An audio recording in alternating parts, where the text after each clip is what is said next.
This podcast is part of the Power of Podcasting Network. Find it at powerofpodcasting.com. Today on episode number 647 of the School of Podcasting, I have a really cool Because of My Podcast story involving NFL players, and I've got 11 tips to help you grow your audience, and I learned a valuable lesson that I want to share from the movie A Star is Born. Hit it, ladies! The School of Podcasting with Dave Jackson. Podcasting since 2005. I am your award-winning Hall of Fame podcaster, Dave Jackson, thanking you so much for tuning in.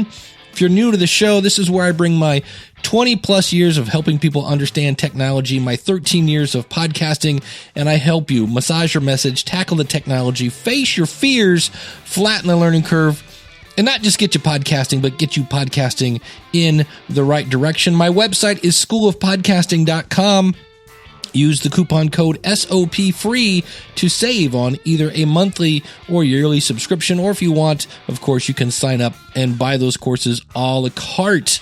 And today, what I've decided to do is, people always ask me all the time, how do I grow my audience? And I've talked about different aspects of this, and I've kind of taken them, gone back. I've got some new things too. And we're going to talk about today, how do you grow your audience? But before we get to that, one of my favorite things that I always love to hear is, can you answer this question? And that question, of course, is, because of my podcast, blank. Well, Chris can, and here it is. Hey, Dave. Chris Husby here. Just became a listener of your podcast about 7-8 months ago. I love it. I've been listening to almost every episode that you've produced here over the last year, kind of cramming them all in, but really love the content.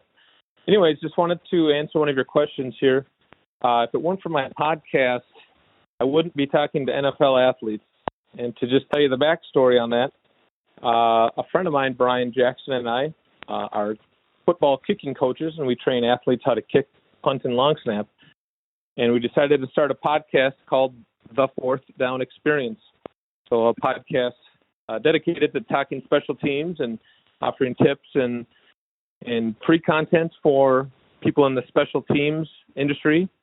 And in every episode, we interview one NFL kicker, punter, or long snapper. So it's been surreal to be able to interview people that I've been a fan of watching NFL games.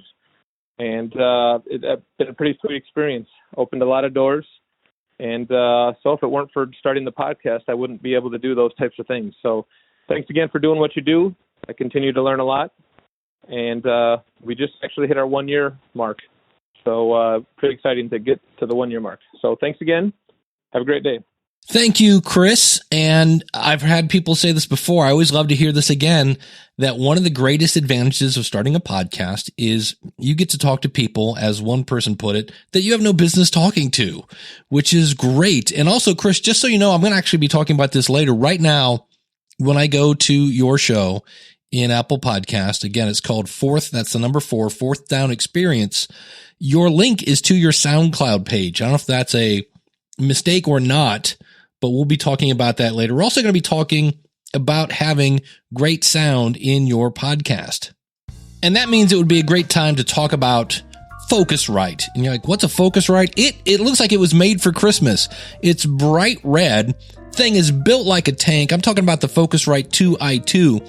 And it really doesn't get much easier when it comes to plugging a microphone into your computer. You plug the microphone in, you turn the knob up until you talk, and when it turns green, it's great. When you turn up and it turns red, that's too loud. You turn it back down until it goes back to green, and you are set. And you can plug 2 microphones into the Focusrite 2i2. Now, what if you have more than 2 people? Well, then you can simply go out to their website. They have a interface selection tool that'll walk you through. Do you need the 2i4, the 8i8, whichever one you need? It's really, really cool. And the beauty of this is it's got great preamps. Now, without getting too geeky, This simply means that pretty much no matter what microphone you have, you're going to sound great. Because some microphones like the Shure SM7B, wow, you really have to kick those things to get any kind of volume out of them. And a Focusrite will do it. It's got great preamps. You plug your headphones in. You've got literally like 3 knobs, 1 knob for each channel. You've got a monitor knob, so how you're going to send the volume out to your speakers, or if you're using a portable recorder, you could do that.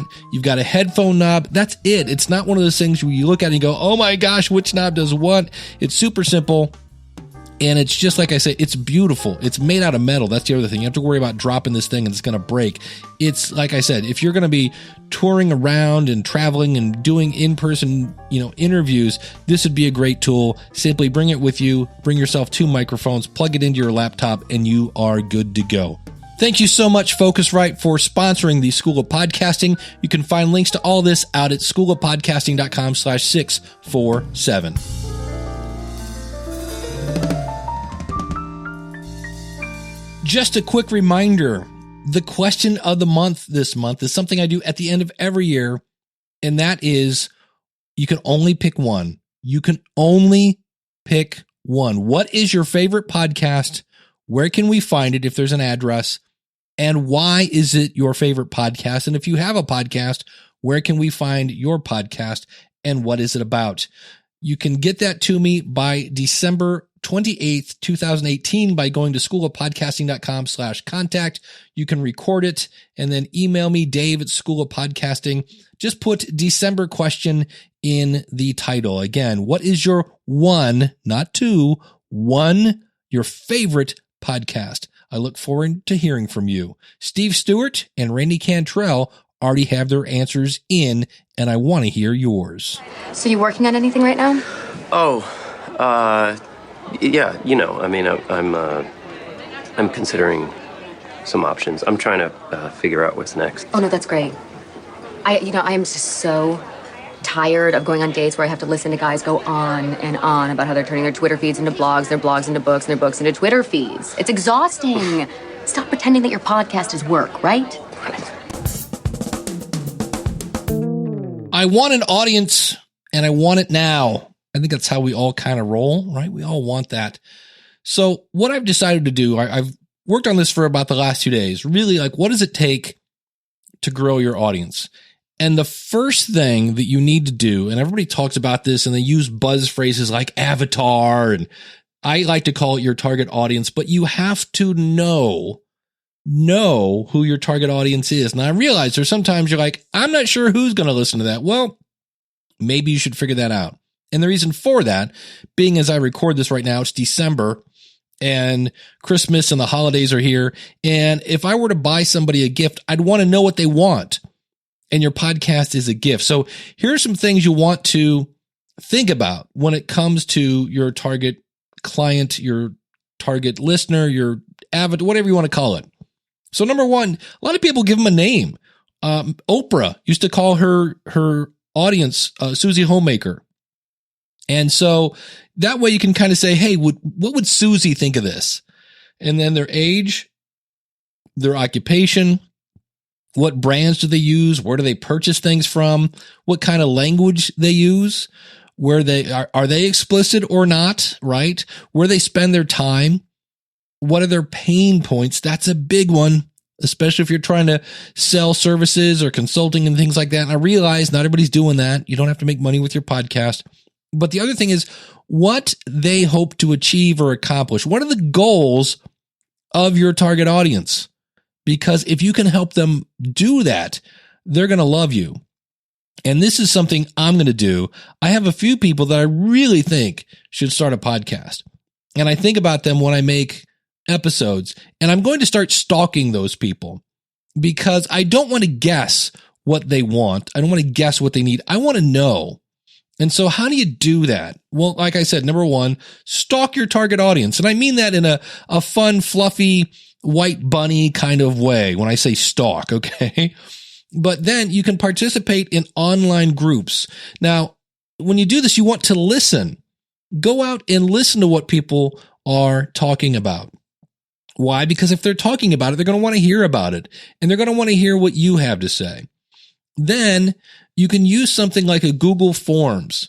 If you just go to forms.google.com, and you can actually create an audience survey. Now, back in, I believe it was 2015, back in the day, I actually did a whole episode on how to create an online survey and how to choose your questions and things like that. I'll have links to everything I mentioned today out in the show notes. And again, that's out at schoolofpodcasting.com/647. The other thing, and I think this is the one that most people don't want to do, and I understand why, because you're just starting out and you're putting your heart in this thing. And the last thing you really want to hear is some constructive feedback, because sometimes that'll just take the wind right out of your sails. But you really need, and I always kind of jokingly say, get some feedback from somebody who is not named Mom to listen to your show and then tell you what's good about it and tell you, well, that could be a little tweaked. And preferably, this again would be somebody that you feel is your target audience. Here's a new one.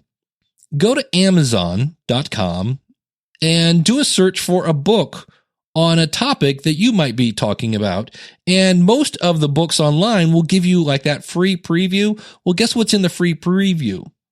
Yeah, the table of contents. So here, somebody knew enough about this topic that is a topic that you might be talking about in the future to actually write a book about it. Well, let's see what they thought was good enough to make it into their book, because that might be a topic you then talk about on your show. Another thing is, if you have Kindle Unlimited, this is something I just started doing, and that is where I can almost read about any book on Amazon for free. I think it's, I don't know, $10 a month. I like to read.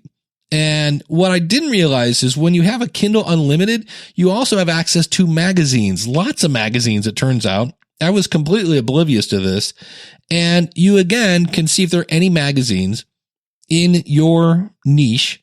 And again, see what they're talking about. Why? Because the goal here is to know your audience, know what they want to hear, and then deliver it to them. And then once you start actually creating episodes, and this is one of the few times you'll hear this word come out of my mouth, and that is check your stats. Because I work for Libsyn.com. That's LIBSYN.com. It's short for Liberated Syndication. And we are the oldest, largest podcast media hosting company. And people obsess. And I mean, I'm not making this up. Like, they will release an episode and start checking their stats minutes, if not seconds later.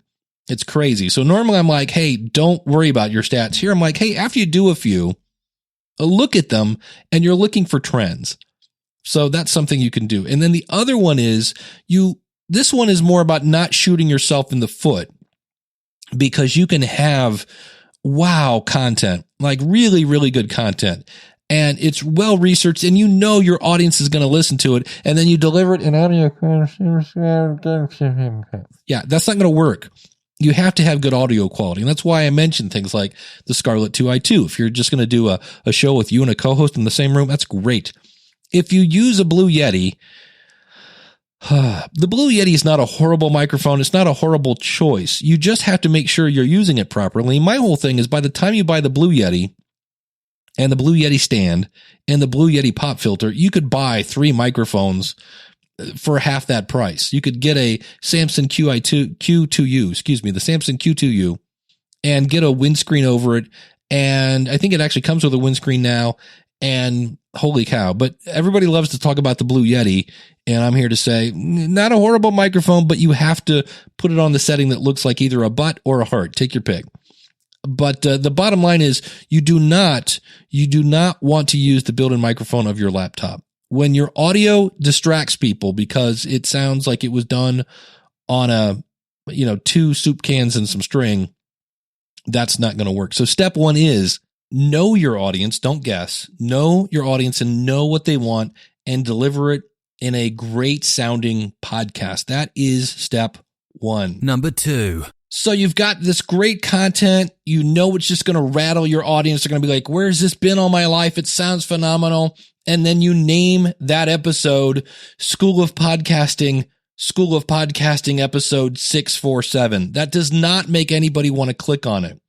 Please stop doing that.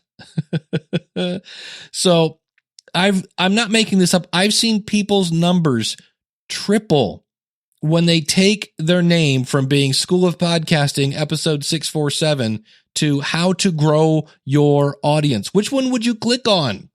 Exactly. Think about something that when somebody sees the name of your show, and think about this also. This is what always makes me scratch my head about putting the name of the show.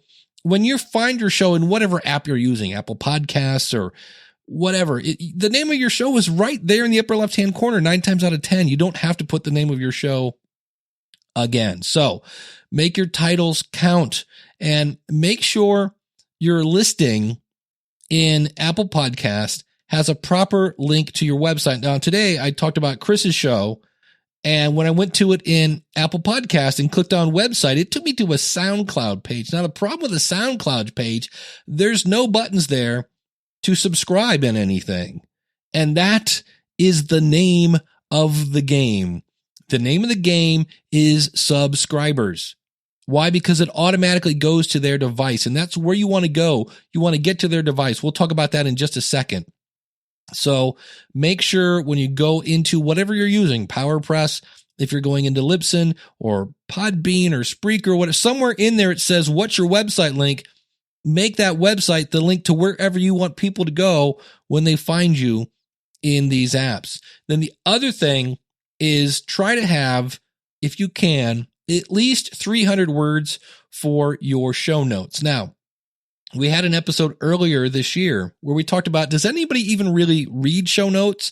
And show notes are a lot like a spare tire. You don't really need them. A lot of us ignore them, but when we go to them, we really, really want them. And typically you need links to anything you mention about. So anything I'm mentioning today, you'll see there. And then a couple bullet points so people can look at this and go, do I need to listen to this? And if they don't, I know it sounds weird. You're happy that you didn't waste their time. And in some cases, they might be able to get what you want, what they want, I guess, in this case, without actually listening. And you're like, but I want them to listen. No, you just help them out. Again, if you know your audience's pain and you solve it quicker, they're going to really like you for that. So make your titles count. Number 3. I mentioned this a second ago. You have to get on their device. And what I mean by this is we really want them to subscribe to our show.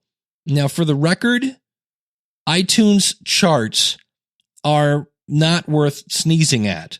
They're not worth the headaches. They're not worth the tears. Not that it's cool to be on the top of the charts. It's just, in my theory, in my world, I believe that if you do the proper things and you grow your audience and you're getting more downloads, your content should inspire people to rate and review you, which will send you up the charts. In the same way, it's like weight loss. If you eat less and exercise more and eat good food and drink lots of water and get plenty of sleep, the result of all those steps is you will lose weight. So my thought on the whole Apple charts and things like that is do the right things. Make great content that sounds good, that's consistent, that makes people want to click and makes people want to subscribe, and you will go up the charts. But one of the things that does make you go up the charts is not ratings and reviews. You'll notice that didn't even make this list. We'll talk about some things like that towards the end.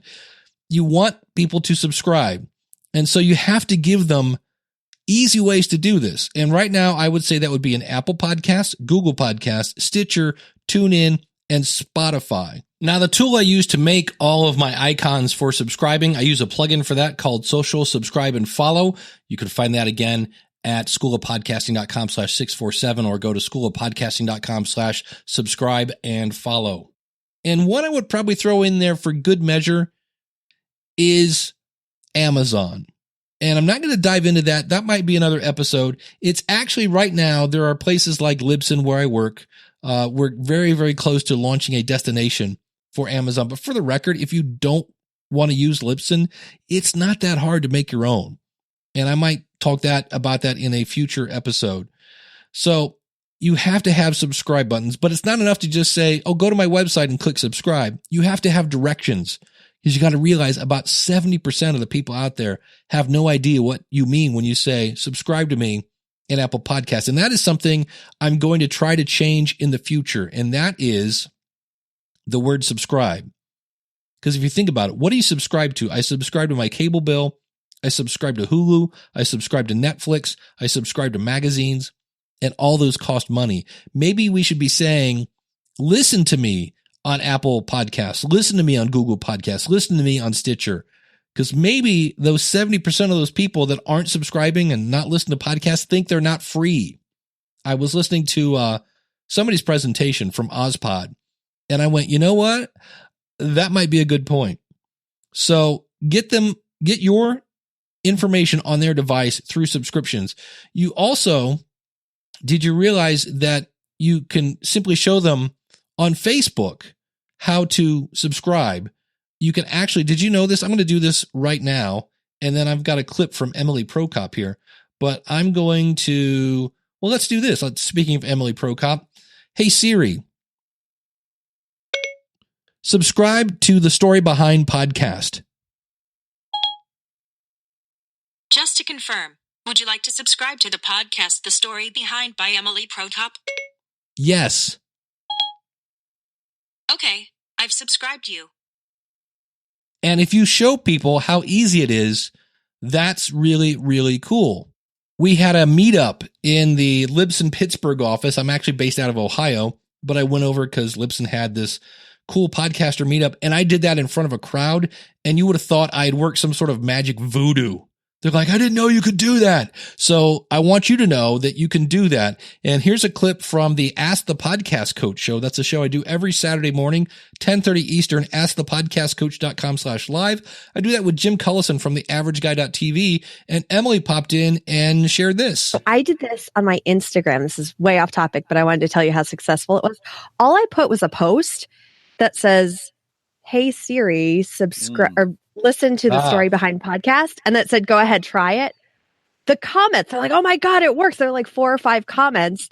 So now I have those downloads, and I should put subscribe to the Story Behind podcast. Yeah. Yes. But yeah, just a quick tip for people if they want to go on Instagram and just post that today, and people want to try it. They're like, oh, I love hearing what Siri can do. Nice. Yeah. And again, that is Emily Prokop from the Story Behind podcast. So yeah, you don't even have to make a video or anything like that. In her case, she just took this idea, stuck it on Instagram, and people are like, I didn't know, what magic voodoo is this? And you say, it's technology. And the other thing, speaking of technology, if your audience is not super technical, you can get your own app. And there are many ways to do this.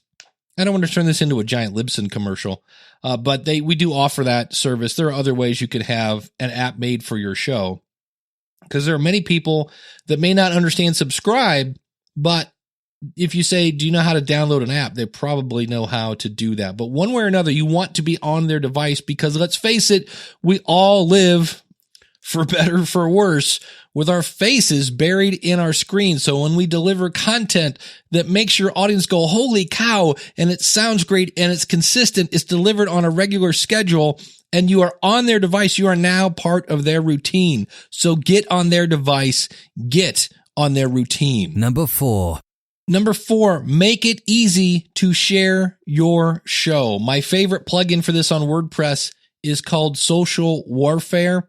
And I'm getting ready to put this on every single website I have, because what's great about it is when I share a link like schoolofpodcasting.com/647, it says, hey, if you're sharing this to Twitter, use this image. If you're sharing it to Pinterest, use this image. It's actually really cool. You can dictate which image gets used. So, but you've got to make it easy to share your website, because you've got them all hot and bothered and like, this is awesome. I want to tell my friends. You don't have to go, oh, just click here, do this, copy that, no. A free tool that you can do this on is called Click to Tweet. And simply you type in a tweet that say, hey, when you click on this, it will tweet this. And you can actually put your Twitter handle in that to see how many people are tweeting, are clicking on that. And then, of course, that's going to identify that, hey, they listen to your show, and you can say thank you so much and start a conversation with that person. Now, this is a new one, and this is from Dr. Ryan Gray, who I'm really starting to get a complex on. I've been trying to get this guy on my show. He keeps having children. And if you wait about, 20 to 30 minutes, Dr. Ryan Gray will start another podcast. I think he's actually worse than me in terms of starting new shows. He's from medicalschoolhq.net. And what he had a video showing is what are called NFC business cards. You can get these from moo.com. I've got links again, of course, schoolofpodcasting.com/647. They're like $22 for 20 cards. And you're like, what is an NFC business card? It has a little chip in it. And basically, when you touch this card to somebody's phone, you can have it go to a website. You could have it go to, you guessed it, a link to where they can subscribe. So you could have one card that's Android, one card that is iPhone. We'll talk about that in a second. And when you simply touch their phone, it will instantly say, hey, do you want to subscribe to this show? It looks again like magic voodoo. You're like, how did you do this? So I was looking into this. They're really, really cool. And I could see, especially if I did any kind of trade show where you could put these over like a mouse pad or something, I think is what Dr. Ryan was showing. And when you put your phone on the mouse pad, it automatically, boom, puts you right there. You click on subscribe and you're good to go. I'll have a link to a video. You can see these out again. You're really tired of hearing this already, aren't you? schoolofpodcasting.com/647. The bad news is Apple right now is not playing the game. They're not into NFC business cards. I don't know if it's a weird privacy thing. They're worried about the fact that this somehow electronically connects to your phone. That's not to say that this might change in the future, but at this point, the Moo people said, yeah, this doesn't work on iPhones. At least that's what they're saying. This is brand new to me. I thought Dr. Ryan had a video of somebody doing this on an iOS device. So, but that was, it was pretty cool. And I could see a lot of different uses for that. Now, another thing, again, when it comes to sharing is create show notes that are worth sharing. And I mentioned earlier that, you want to make your titles good and you want to have, if you can, 300 words at least in your show notes. Now, I realize if you have a 4-minute podcast, you could get it transcribed and not have 300 words, but make them worth sharing so that people go, oh, here, just go to here. And the links to everything is right there. You'll see it. So 4, make it easy to share your show. And we're going to revisit this in a future topic. Number 5, get on other shows.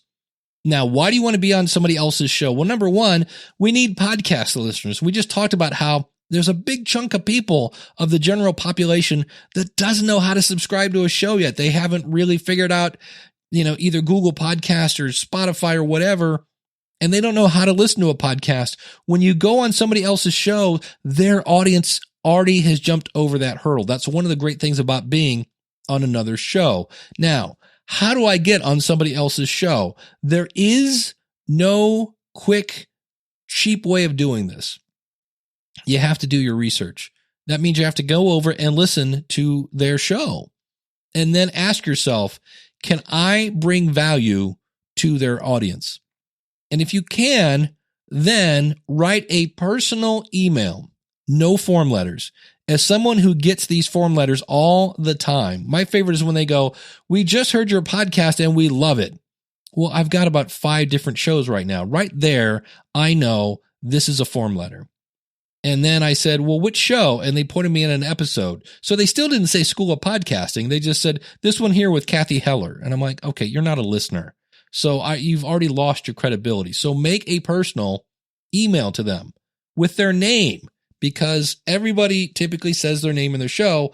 And again, you just need to prove I've listened to your show and I am a good fit. Now, there are some resources for this. One is Help a Reporter Out, and another one is a former sponsor, but I use them and it works. Podcast, that's singular, guests, that's plural, better known as podcastguest.com, where you can go over, and that works both. We'll get into this in another section here. It's a great way to find guests. It's a great way to be found to be a guest on somebody else's show, as well as find guests. So the other thing you want to do is if you're going to be on other shows, be the guest you want to have on your show. This is kind of a do unto others as you would have them kind of thing.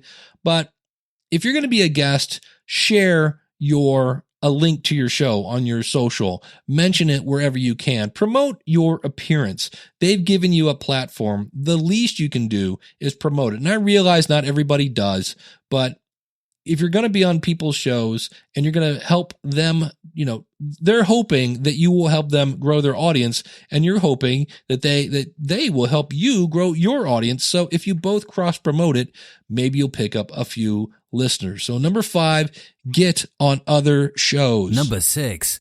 That's right. Flip it and reverse it. Number 6, interview other similar podcast hosts. So number 5, get on other shows. Number 6, bring somebody who has an audience onto your show. Now, the first thing you have to ask them is not, do they have a heartbeat? That is not a good question to ask. Do you have a heartbeat? Yes. Okay, you can be on my show. No. You have to ask, can they bring value to your audience? And then, if you really want them to share the show, do a unique interview that inspires them to share the show. Talk about something they don't always talk about that still brings value to your audience. And then, this is the key. We talked about earlier about making things easy to share. Do all the work for them. And by that, I mean all the work for them. So all they have to do is copy and paste. Here's a pre-made tweet. Here's a link to the website. Here's a link to the MP3 file. Here, I've attached some graphics for you if you want to use them, so that all they have to do is go, copy, paste, copy, paste, copy, paste. Don't go, hey, our show is live. Okay, where? Oh, and it's over here on the website. Okay, great. Now, realize that there are some people that record episodes and they don't release them for months. I have 2 right now in the can that I've had for a while, and I'll be releasing them later. But when I go back to this person and go, hey, remember we talked about writing your own book? Yeah, that episode's live. That guy's going to go, wait, was that back in the Carter administration? I don't remember what I talked about.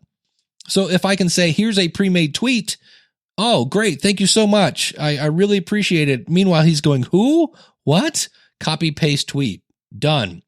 So now realize that this particular episode is talking about growing your downloads and growing your audience. This may not boost downloads, but it will boost your network. And when your network grows and people know what you do, that can lead to more subscribers, more downloads. So I've talked about the book by Jared Easley, Quit Chasing Influencers. So I'm saying this is not, I would not lead with this strategy as I'll just interview people that are really, really smart and have great audiences and I'll grow my audience. And again, if you're looking to interview other people, podcastguest.com is another great example. So number 6, interview other similar podcast hosts that can bring value to your audience. Number 7. All right, everyone together. Duh! Number 7, use social media. And what you can do, if you missed the episode, schoolofpodcasting.com/646, I interviewed Steph Taylor, who's kind of a social media guru. And I said, how do you know which platform to be on? And she said, simple. And it goes back to that first tip we had. Ask your target audience. What do you use? Because it doesn't do me any good to just go all in on Twitter and Instagram if my audience is all about Pinterest. So figure out what platforms they use. And then, again, kind of a novel idea, promote your show on those platforms. And when you do this, when you send people a link, make that link go right back to your website, which may boost your SEO. And also on that website, there's a place for them to do what? You guessed it, subscribe. So ask your target audience what platforms they use, promote on those platforms, direct those people to a page where they can listen and subscribe. Now, something else you can do is there's a website, If This Then That. It looks like if.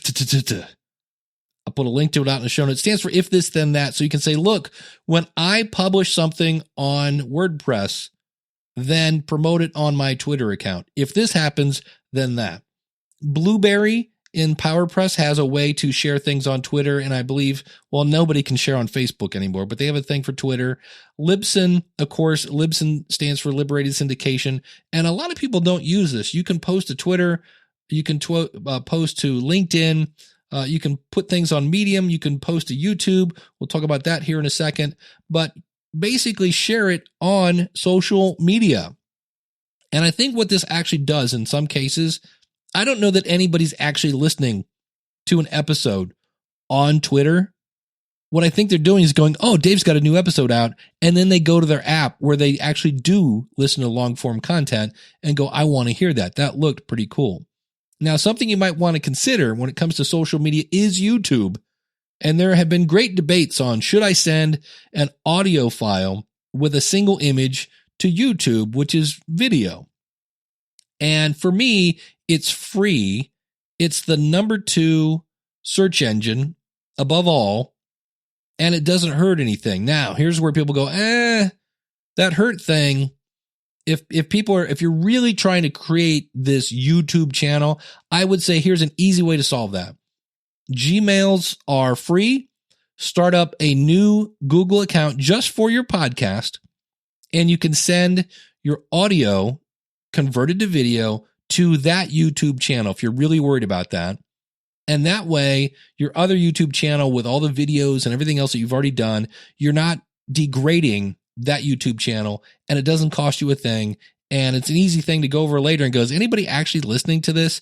Because from what I hear now with YouTube Red, people will add your podcast, even though it's actually audio, to a playlist that they will just hit play and throw their phone down, and they use it almost like a radio now. They're listening to things on YouTube. So that is my thought on that. And again, it doesn't cost you anything to convert your audio to video. Libsyn will do this for you automatically. So will, I believe, Spreaker.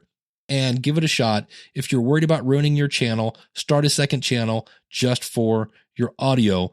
But you have to use social media. And I use a tool called Social Jukebox. We heard last week how Steph likes the tool called Recur Post. I'm actually going to be looking into that, but there are all sorts of ways that you can use social media to get the word out about your show. Number 8. Number 8 is pay to promote your show. There are a couple different ways you can do this. I did one a while back. This was in June of 2017. I bought a ad on Overcast, overcast.fm. It's a very popular app for listening to podcasts on an iOS device. The ad cost me $350, and I had 64,785 people actually see the ad. 3,950 people tapped on the ad, and 168 actually subscribed to the show. So if we look at that, 168 subscribers, and I paid $350. Well, if we take $350 and divide it by 168, that is $2.08 per subscribers.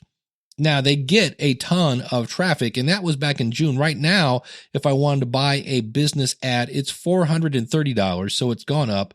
The highest is if you want to advertise on all of their categories, which to me seems kind of not sure why you would want to do that. The cheapest category right now is kids and family. It's $50.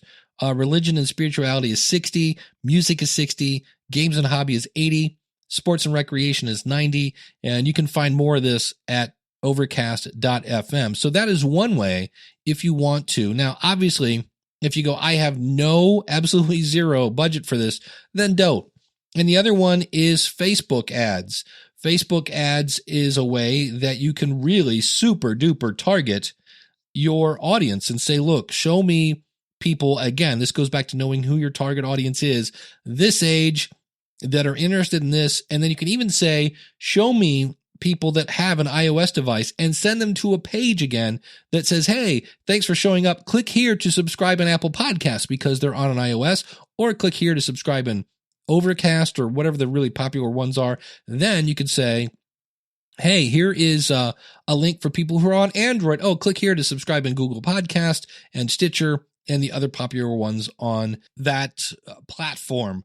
And then, of course, the other way you can pay for exposure is we talked with Noah Tetzner.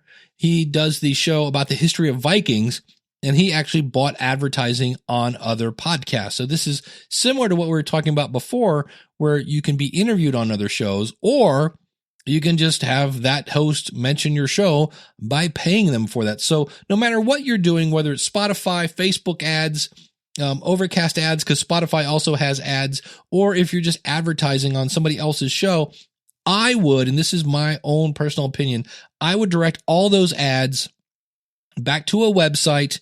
And I like to use the analogy of the chicken sandwich at the mall.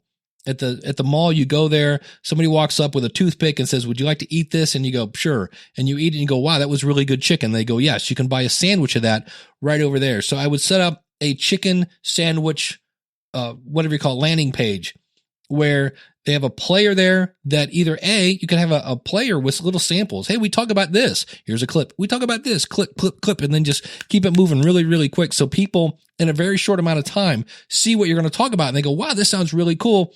And then there's a button right there to subscribe. Or you could just have it play the latest episode or whatever you're doing. But I would send them to a landing page, better known as a page that people land on, and have it there where they can sample the goods and then subscribe, because it's all about subscriptions. So number 8 would be, if you've got the budget, maybe pay for some exposure. Number 9.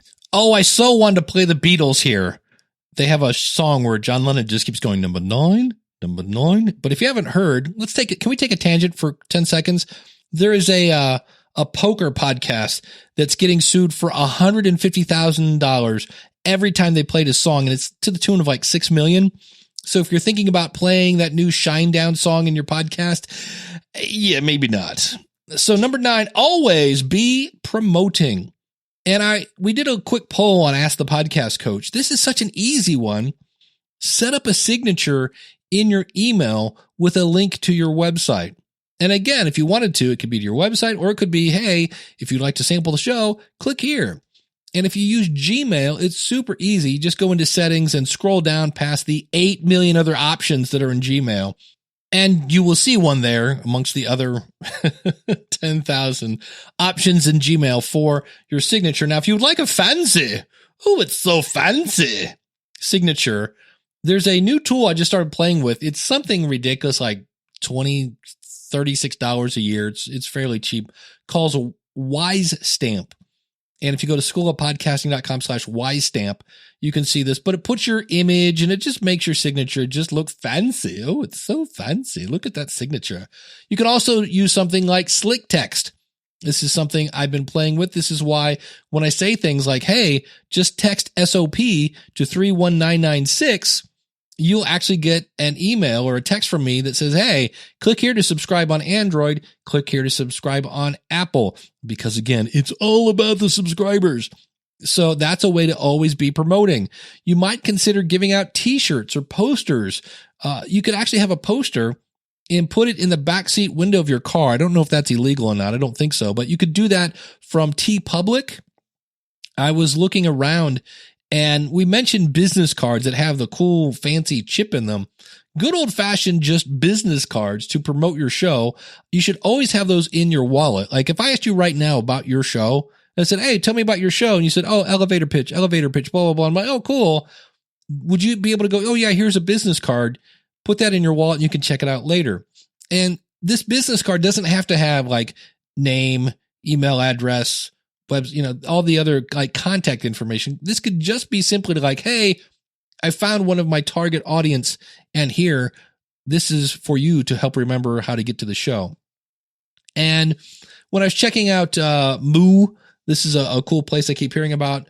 Their business cards are roughly like 30 cents each. Got Print, they're even cheaper than that. So it's really not going to, cost an arm and a leg for a business card, or having things on your car to promote your podcast. You can get all sorts of bumper stickers or those things that go on your window. But if you're driving along and you're in, I don't know, Washington, D.C., and you're stuck in traffic, Why not have your logo right there that somebody's going, okay, I'm going to look, what the heck is a Binky and the Wiz show, right? And they look it up or whatever it is. So always be promoting. Wear your own t-shirt. Give those t-shirts away. There's coffee mugs and things like that. And I realize all those cost money, but the bottom line is you have to always be promoting your show in one way or another. Number 10. And we're into double digits. Number 10, go to events. Now, when I say go to podcasting events, not to grow your audience, I go to podcasting events to grow my audience because my target audience is potential podcasters. But for you who's not doing a podcast about podcasting, you could go to an event, a podcasting event, to grow your network. And again, the more people that know you, the more people that can say, oh, really, you're doing a show about cancer? Or you have cancer? You need to go listen to my buddy Lee Silverstein. Oh, you're doing a show about this? You need to go to talk to so-and-so. So the more people that know you and understand podcasting, the better. But more importantly, go to events in your niche or niche. Take your pick. Because why? That's where your target audience is. And you can use things like those fancy schmancy business cards and touch people's cards and get subscribers. But also you can go there to listen. And then if you see somebody, you go, oh yeah, I actually talked about that on my podcast. And they go, your podcast? Do you have a podcast? And you go, yeah, actually I do. Here's my card. Let me tell you about it. Elevator pitch, elevator pitch. Shut up and see if they ask you about it. And if so, explain that might actually be somebody who could be a really good guest. You never know. And realize that these events could be at something like meetup.com. I actually host the Northeast Ohio Podcasters Meetup. That's at meetup.com. But there are also, we mentioned at the beginning of knowing your audience, and you could do this in online groups. This is even better. When you can see the color of your target audience's eye, that's where you're just like, yeah, now we're in it. This is the best place to get instant feedback. And so when I meet somebody, one of the first things I hear, if they say, oh yeah, I listened to your show, I'm like, oh, thank you so much. Because I really do deeply appreciate that. But my second question is, what would you like to hear on the show? Because I have one of my target audience people right in front. It's not a target audience. I have an audience member right in front of me. What would you like to hear on the show? Because the show is all about them. So if you can go to events, hit a podcasting event to recharge your batteries.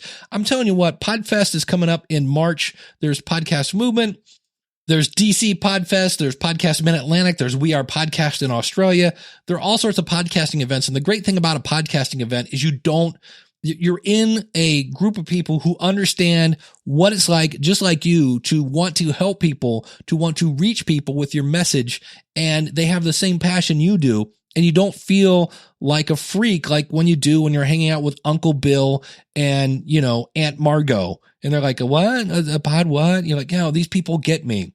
So number 10, go to events. Number 11, build your promotion team. And what I mean by this is if anyone contacts you via email or other outlets, respond to them, because I know this is weird. You know that I know that you know that you're just the person in the chair talking into the microphone, but to that person, you're the host. And when you respond, I got an email this week. It was all of 5 words from Jay Moore. Now, Jay Moore was in Jerry Maguire. He does the More Stories podcast.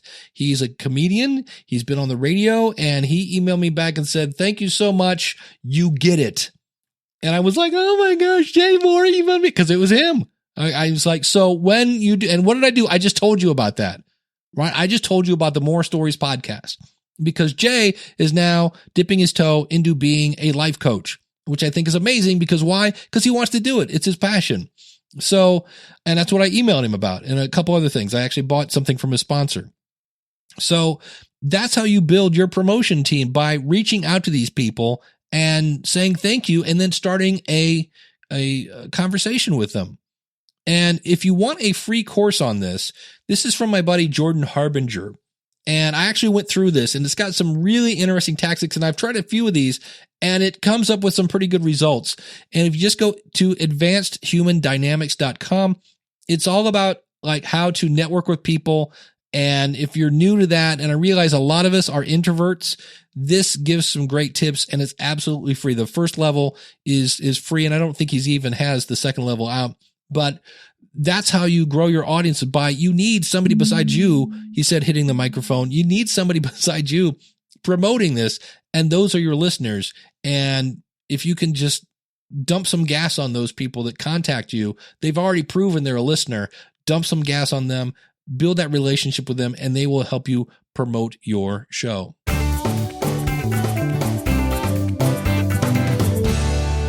All right, and a couple things moving forward here. You need to make it interesting.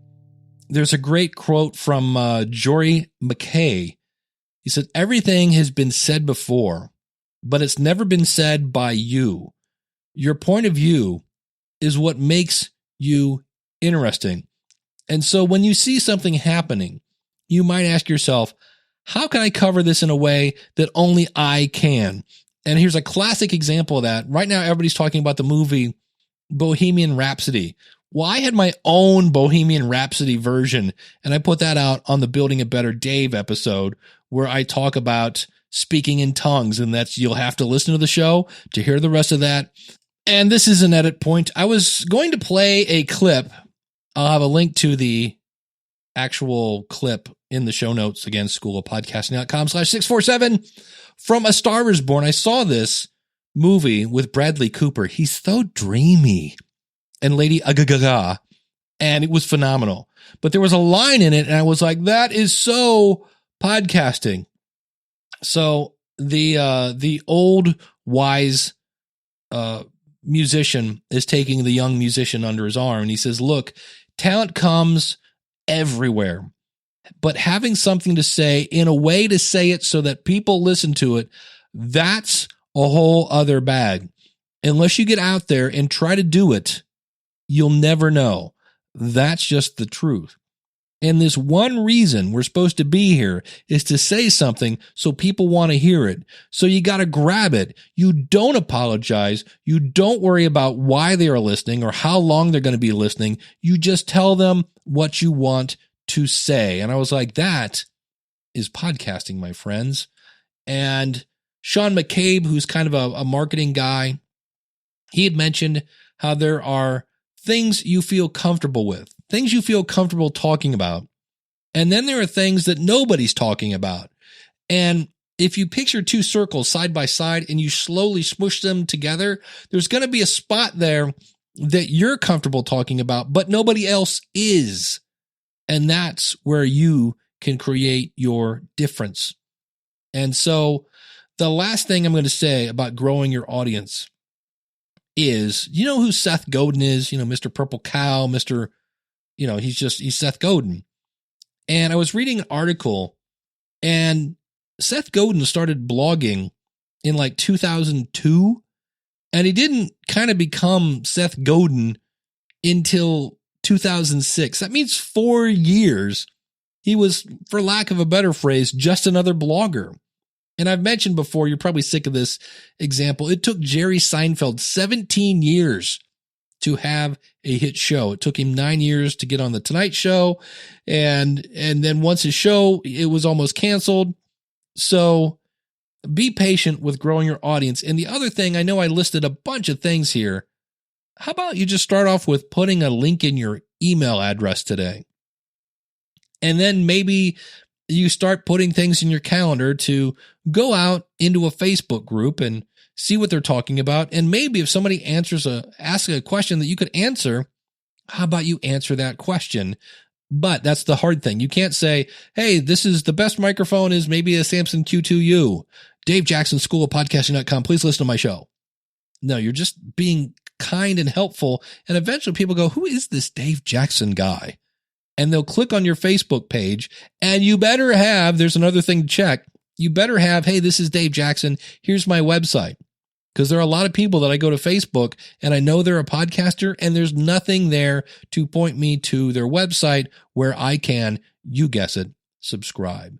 So I hope you enjoyed this 11 different ways to build your audience. If you would like to start a podcast, if you would like me to help you kind of work side by side and grow with you, I've got multiple plans for multiple budgets. Simply go out to schoolofpodcasting.com/work with me, and you'll see there's mentoring programs, or you can actually join the School of Podcasting, work at your own pace with my step-by-step tutorials, our private Facebook group, and of course the live group coaching there. So 2019 is right around the corner. And if you want a podcast in 2019, the time to start is right now. And I really, really look forward to working with you. Thank you so much for tuning in. Until next week, take care. God bless. Class is dismissed.